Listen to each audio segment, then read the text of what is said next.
Hello everyone. As we all know की कार्तिक महिना सुरू झाला आहे व कार्तिक महिन्यात दीपदान करणं किती इम्पॉर्टंट असतं हे तर आपल्याला माहीतच असेल. पण मला याबद्दल आयडिया नव्हते. पण आता आयडिया आली आहे तर चला मग करूया आपण दीपदान. काहींनी इथे आवळ्यावरती दिवे लावले तर काहींनी कणकीचे दिवे घरून बनवून आणले होते, त्यावरती त्यांनी दीपदान केले. आम्ही पण छोटीशी अशी पूजा करून घेतली आणि दीपदान देवाला केलं.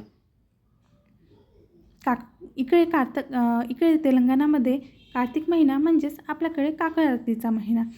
गावी पहाटे मी लहान असताना बाबा उठायचे, सकाळी सकाळी काकड आरतीची पूजा करायला जायचे, नंतर पूजा करून यायचे आणि तोच महिना म्हणजे इकडे तेलंगणामध्ये कार्तिक महिना म्हणून साजरा करतात.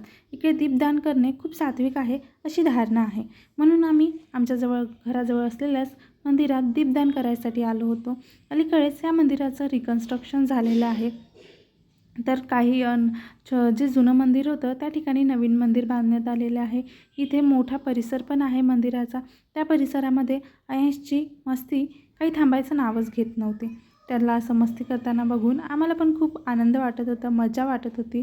त्याची मस्ती म्हणजे पायऱ्यावरून खालीवरती चढणे असो, ग्राउंडमध्ये धावणे असो, त्याचं असं चालू होतं. त्याला बघून खूप छान वाटत होतं.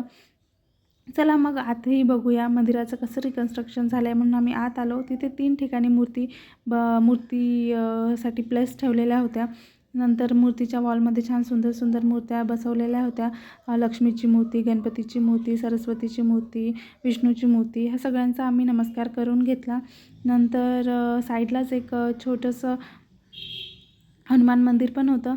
तिथे पण चला बघूया म्हणून तिथे पण आम्ही दर्शनासाठी गेलो आणि या मूर्तीची प्रतिष्ठापना कधी होणार आहे याची पण विचारपूस करून घेतली. हनुमान मंदिराचं दर्शन केलं. तिथे अय्यांशचं घालीन लोटांगण चालू झालं. तुम्ही करा तुमची पूजा, मी तर माझं घालीन लोटांगणच करत, असं म्हणून तो आपलं राऊंड करत होता. आम्ही असं केलं आहे भागवत एकादशी साजरी. तुम्ही पण कशी केली आहे हे मला कमेंटमध्ये कळवा. मिळूया नेक्स्ट ब्लॉगमध्ये. बाय.